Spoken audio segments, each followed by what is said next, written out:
Okay, maybe at this point we could turn to the audience for another question. A quick question, please. Maybe someone from the back, a little bit. Not too back. From So- you oppressed people at the back.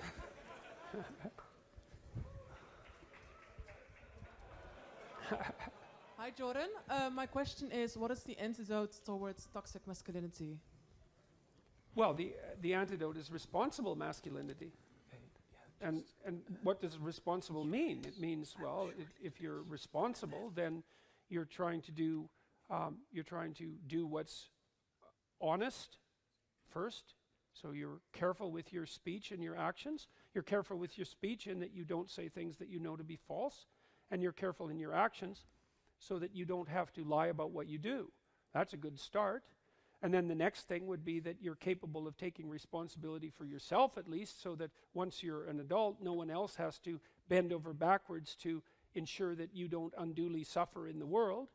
And so that's responsibility for yourself. And then if you get halfway good at that, well then, you might think about taking on the responsibility of a family and contributing to your community and doing all those things in a harmonious manner. And that's obviously the antidote to toxic masculinity, which is not a phrase I would generally use. I just think about it as, what would you call it?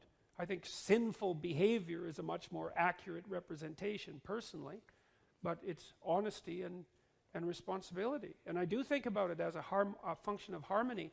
I got that a lot from reading Jean Piaget, whose work was a psychological extension of Kant's categorical imperative. Because Kant believed that you should act in a manner such that if the way you acted became a universal, that would be beneficial. But Piaget formalized that very nicely, showing that one of the bases for the emergence of a system of genuine ethics was an iterable form of reciprocity.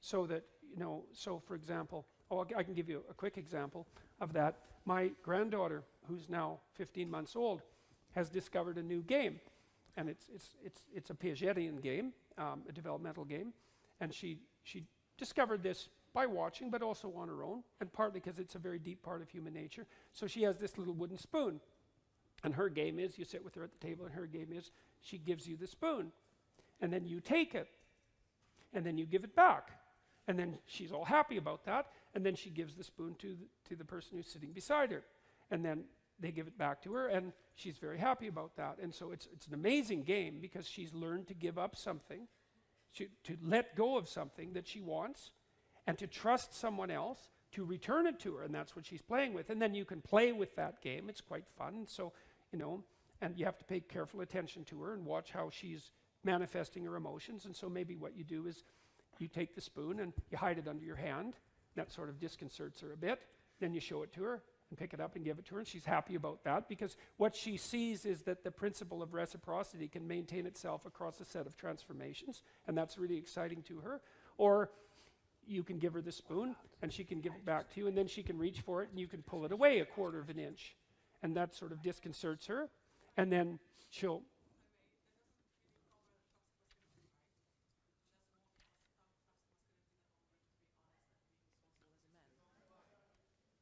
you want to repeat that? I'm sorry.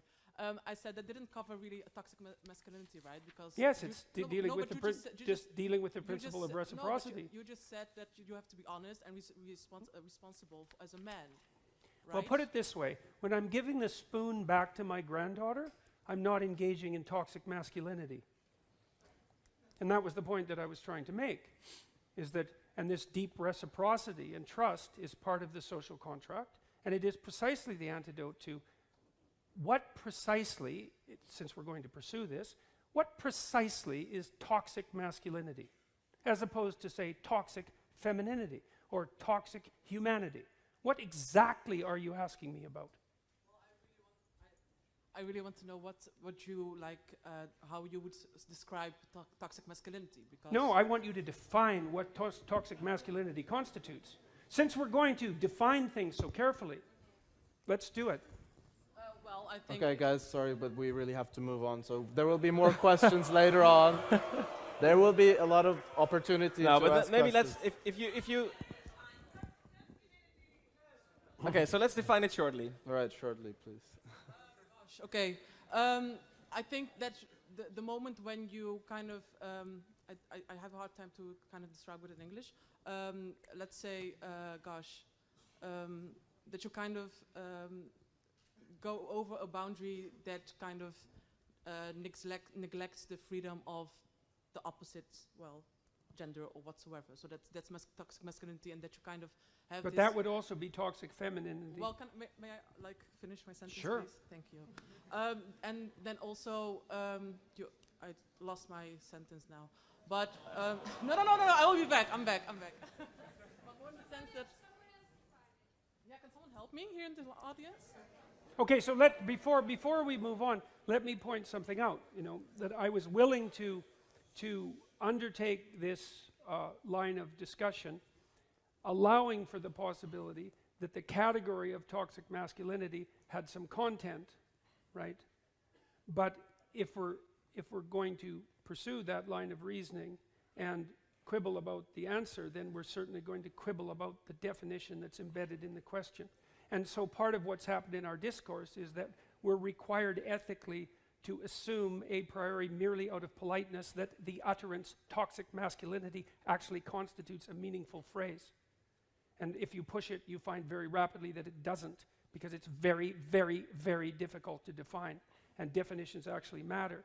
And so if it's a matter of transgressing against the boundaries of gender-appropriate behavior, well, first of all, that indicates that there's something universal and normative about gender-appropriate behavior, which is something that people who push the idea of toxic masculinity generally tend not to presume. And second, it's just as likely to happen among women as among men, in which case it's not toxic masculinity. So maybe on to the next question. Okay.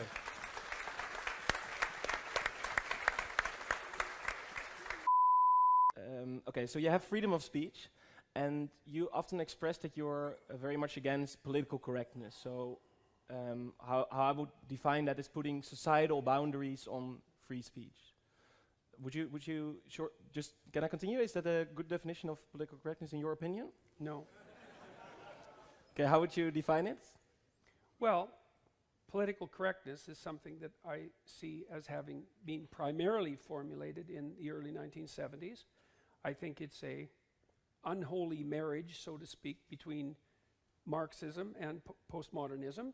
And I've been criticized for that view because people say, well, it can't be a marriage between postmodernism and Marxism because postmodernism is predicated on skepticism towards meta-narratives and Marxism is a meta-narrative, so obviously there can't be any postmodern Marxists. And my reply to that is, well, yes, clearly that's the case from the perspective of pure coherence, but that doesn't seem to matter because there are plenty of postmodern Marxists. And that's not my problem because I can't distinguish between them conceptually. It's just the manner in which things have laid themselves out.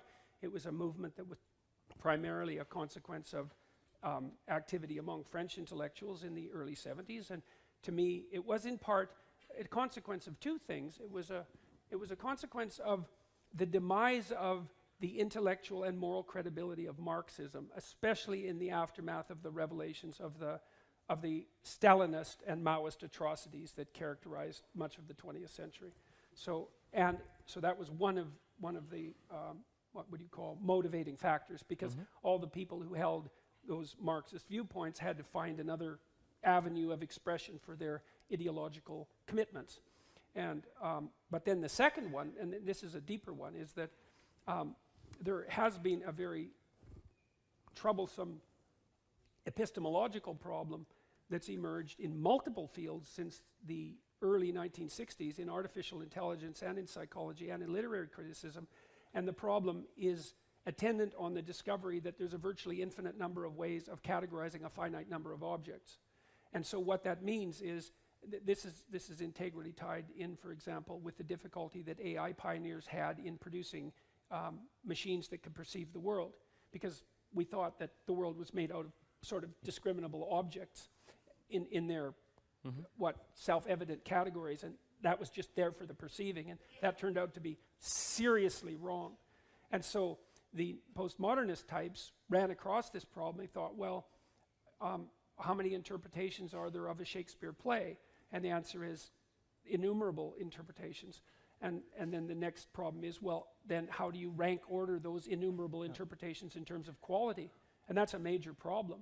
And so political correctness is, well, those are its sources, but it turns out, practically speaking, that it's an amalgam of a rather nihilistic strain of postmodernism with a rather desperate strain of Marxism. So, Okay, thank you. But I wanted to talk about either not regulating free speech at all and putting some societal boundaries on. well, there already are legal boundaries on free speech. Of course, yeah. But for example, in the Yeah, they're US, good enough. there are very little. But Yeah. let me look together with you to an example. If for example, in the 2016 elections with Donald Trump, there was a lot of. It's proven that there was some fake news and some hate speech circulating on those platforms, which was not actually true, and it reached a lot of people. Yeah. Would you and Facebook and Twitter are now regulating those posts? No, they're trying to regulate them. Yeah, they're trying to regulate them. So would you be in favor of regulating that, or would you say don't regulate at all? Good luck to Twitter and Facebook regulating their content. Okay. Good luck to them, man. They've bitten off something that they'll never swallow. Yeah. So So and what? who's going to regulate it? So look, am I in favor of a system that would ensure that all we ever received from the media was truth? Sure. If such a system could be produced, but I don't think for a second that that's even vaguely possible, even technically possible. It's like, who decides? But the alternative is. No, but it doesn't matter what the alternative is. The No, but question is, who decides? It's the only question. No, I do agree with you. That's very difficult to decide that, but It's not difficult. it's It's impossible. You impossible. would say. And there's a big difference between difficult and impossible. And then what happens is those who choose to regulate end up being precisely those who you would not want to regulate. Now, the way we solved that problem in the West was you can say your stupid thing, and I can say my stupid thing, and all these people who are just as biased and ignorant as the two of us can listen, and we can all come to our determination about what constitutes truth. And that's the best we're ever going to be able to do. And I Okay. believe that. So, Yeah. and I don't see any improvement on that.